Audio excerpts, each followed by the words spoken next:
the red sold sign stabbed into the gravel like a declaration of war. Number.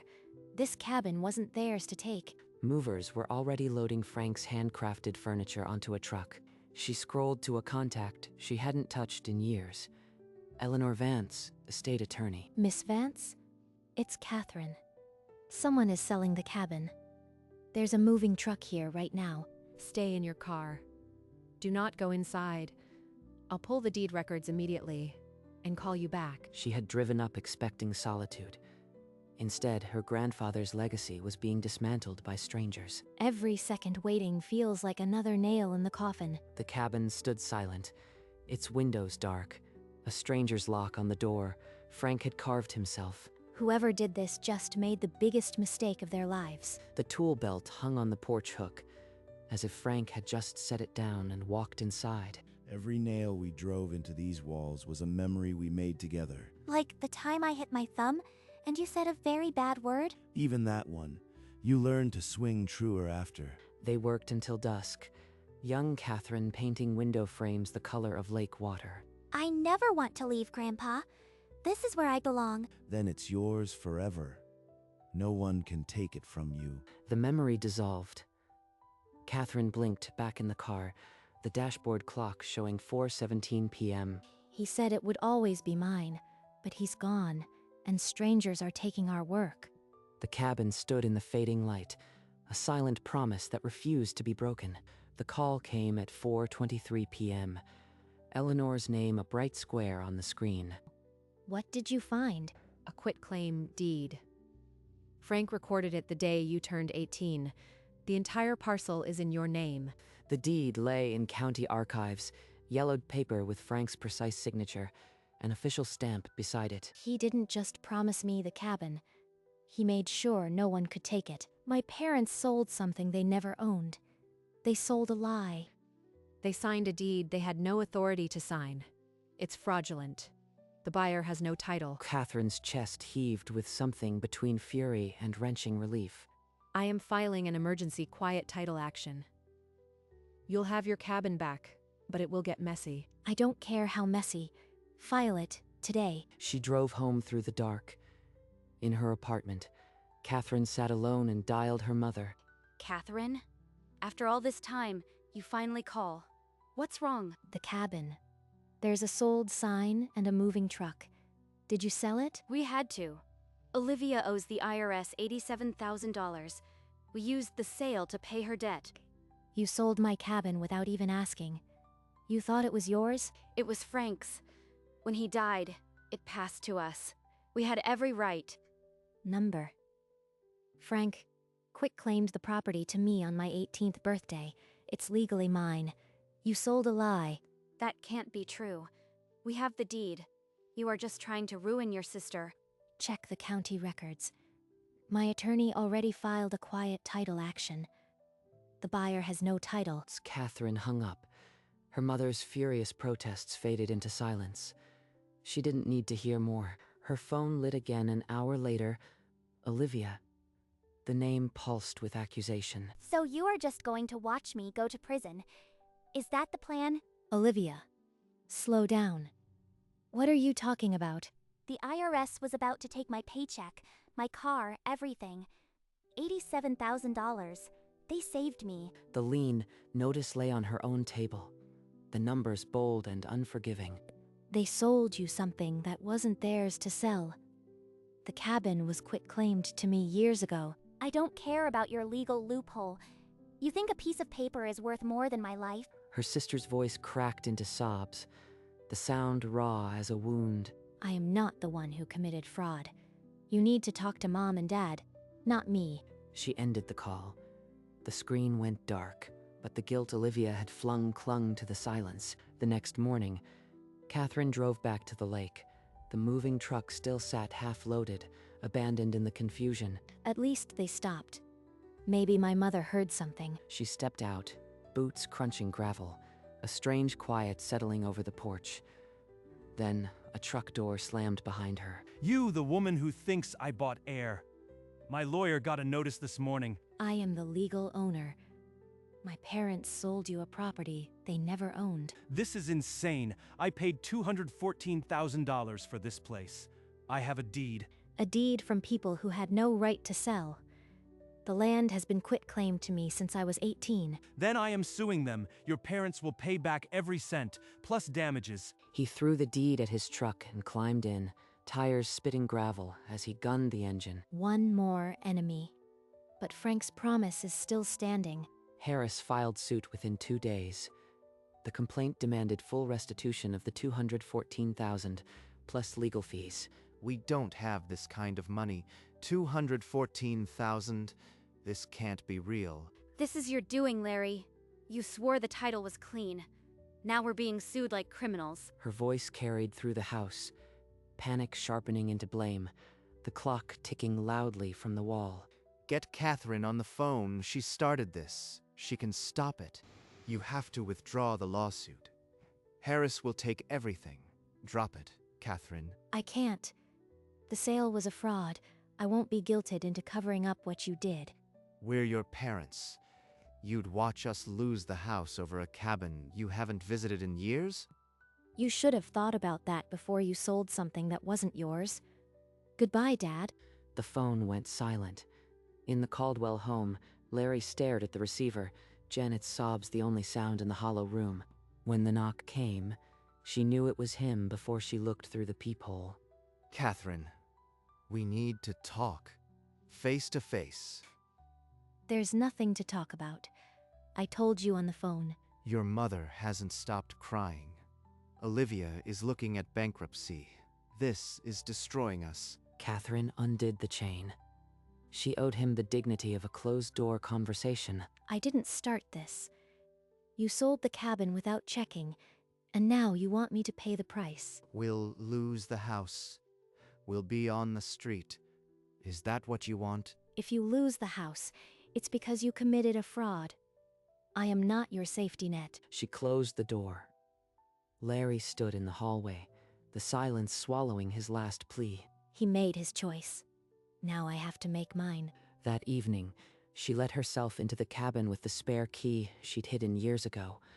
Inside, half the rooms were stripped bare. The movers had stacked Frank's things by the door. She knelt beside a box and lifted a tattered frame. The photo from the summer we finished the roof, his arm around my shoulder, both of us squinting in the sun. Behind the glass, Frank's handwriting on a slip of paper. For Catherine, my builder, my heir. You built this place with your own hands. Don't ever let anyone tell you it's not yours. I won't. I promise. She stood, the photo pressed to her chest.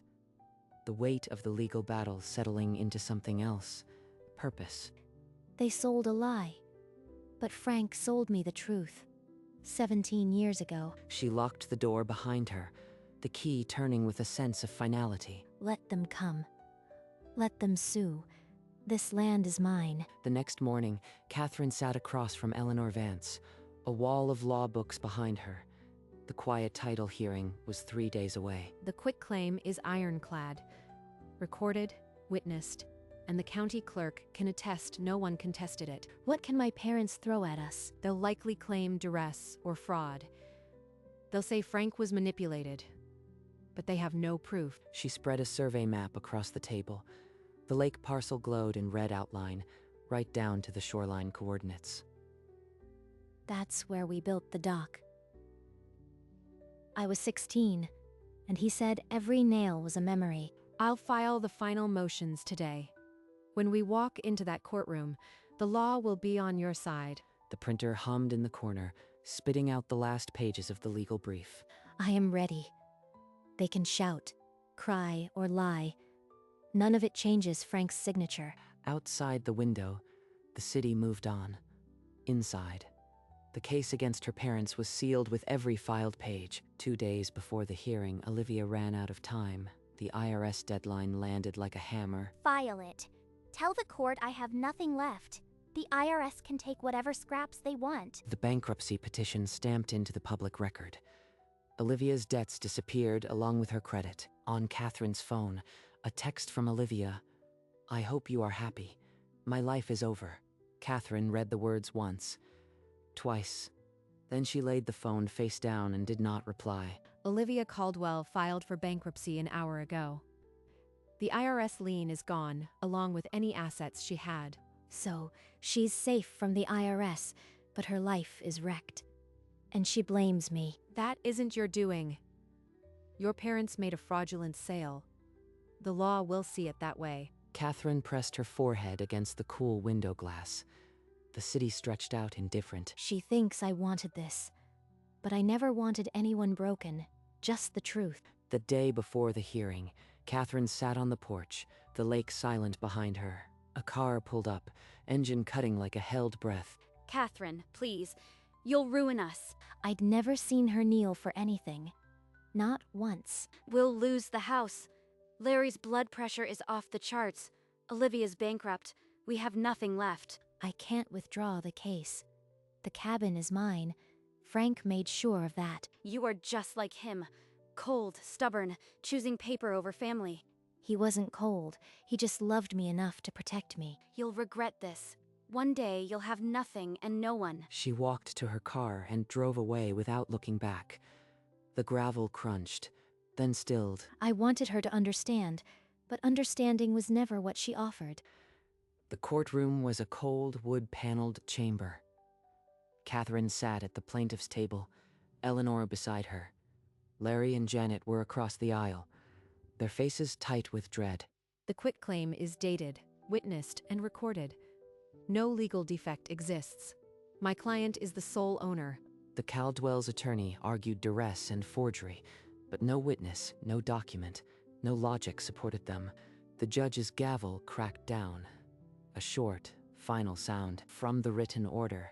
Title is quieted and confirmed in the name of Catherine Grace Caldwell, free and clear of all adverse claims. It's over. Frank's gift is safe. Larry and Janet didn't move. Their faces had gone slack. All their fighting dissolved into a hollow silence. The buyer will now enforce the judgment against your parents. The financial storm starts today. I didn't celebrate. I just sat there, the weight of what I'd done settling in my chest. The law had spoken. But outside the courtroom, the family lay in ruins and the hardest choices still waited. Within days, Harris's attorney executed the judgment. Bank accounts froze. The Caldwell's savings gone. They took everything. $56,000 still owed, plus legal fees. We're going under. Janet lowered the letter, her face crumpling. Larry didn't look up. Harris recovered $158,000. The remaining debt is $56,000, plus my legal costs. So there's nothing left? They'll lose the house? They're underwater. The house has a second mortgage. Foreclosure is possible. The foreclosure notice arrived the next morning. Janet pinned it to the board with trembling hands. $56,000 and a house at risk. They sold a lie, and now it's burning them alive. Her phone would buzz again soon. She knew exactly who would call next. I didn't start this fire, but I won't put it out. The call came 2 days before Thanksgiving. Catherine stared at her phone, the word Mom burning on the screen. I wanted to invite you for Thanksgiving. It's been so long. After all of this, you think I am going to sit at a table like nothing happened? We're still your family. Please, just come. And maybe we can talk about the legal bills too. There it is. The real reason she called. I don't know, Mom. I need time to think. Time? Catherine, the house could be taken. Just help us. We raised you. The line went silent. Catherine pressed her fingers to her temple, the weight of obligation pressing in. I'll think about it. That's all I can say right now. She hung up. The cabin photo on her table stared back at her, Frank's gift unbroken. She drove back to the cabin that night, the photo riding on the passenger seat. The moon lit the gravel drive as she unlocked the door. She lit a candle, the flame dancing on bare walls.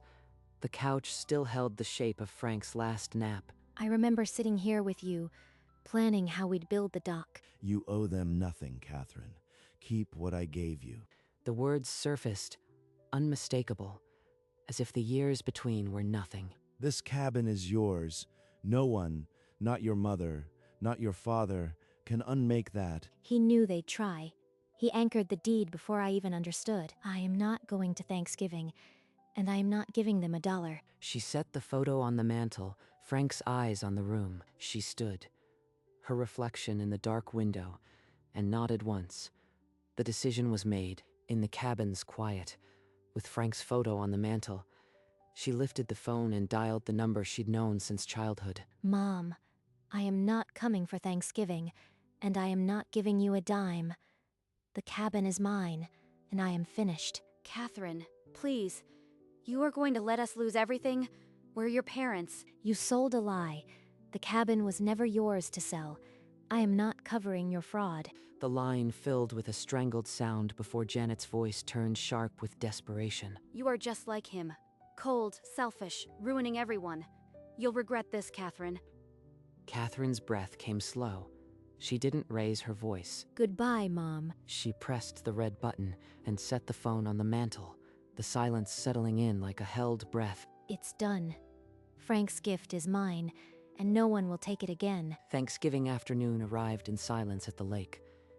Catherine carried a wool blanket to the screened porch. They're probably passing the yams by now, knives scraping plates. I am here instead. The sky was a spill of orange and vermilion, the lake turning it back in glossy sheets of copper. Frank used to say a sunset like this was a gift from the Maker, meant just for us. She pulled out her phone and framed the scene, the screen catching the exact blaze of light. The shutter clicked. Catherine lowered the phone and looked at the image. He'd be sitting right here, quoting some old poet about the light. She opened the text to her mother and typed 4 words. Wish you were here. They'll think I am mocking them, but maybe one day they'll understand. Her finger hovered over send. The porch caught the last of the sun, and for a long moment she didn't move. Catherine pressed send. The message flew from the porch into the darkening sky. In the Caldwell dining room, silverware scraped plates, the turkey half carved. Janet's phone buzzed against the table. Oh, a text from Catherine. She opened it. The photo of the lake cabin at sunset, wrapped in orange and gold, and 4 words beneath. She's sitting right there, at the cabin, on Thanksgiving. And she sent me this. Her shoulders heaved once. Then the tears came, silent and damning. What? What did she say? He snatched the phone and stared at the screen, his jaw tightening until the veins stood out. Wish you were here. She's mocking us. Catherine. The phone clattered to the table. Janet's sobs filled the room, and no one answered Larry's rage. At the cabin, Catherine set her phone on the railing and let the darkening lake fill her sight. She'd seen that look before, in the courtroom, when the gavel fell and her parents' faces went slack. Miles away, Larry's fist still trembled on the Thanksgiving cloth. The silence heavier than any shout. Janet's face was a ruin of mascara, her eyes fixed on the phone as if it might unsend the image. So this is what freedom costs. She didn't go to Thanksgiving, and she wouldn't pay a cent. Night settled over the lake, the stars beginning to pierce the velvet sky. He'd be proud. Not of the pain, but of the truth. She didn't go, and she didn't break. Darkness wrapped the cabin like a quiet victory. Inside, she set a simple plate of roasted vegetables and bread, then lit the candle. No turkey, no drama. Just the quiet I've needed. She ate slowly, the fork clicking softly against the plate, the old clock ticking on the mantel. Frank said a solo meal is a meal with God. I think I finally get it. The photo of her and Frank sat beside the candle, his eyes a silent blessing. It's still his cabin, but it's mine now, too. Forever. She rinsed the plate and looked out the window. The moon had drawn a silver path across the lake. Thank you, Grandpa, for the cabin and for the strength to keep it. She blew out the candle. A wisp of smoke curled upward, and the cabin settled into a deep, peaceful dark. Frank's gift was safe, not just on paper, but in her bones. Dawn mist curled off the lake, the silent breath of a land that had finally settled its argument. Catherine stepped onto the screened porch, a mug of coffee warming her hands.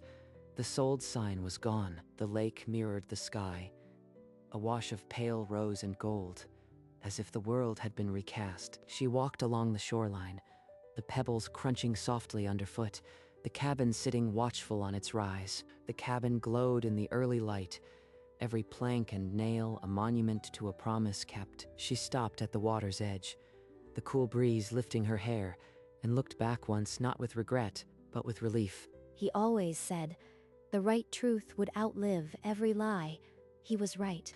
The camera drew back, the figure of a woman on a shore becoming part of a larger, enduring landscape. Some gifts outlast the people who give them. The screen faded to black over the quiet lake, the cabin still standing.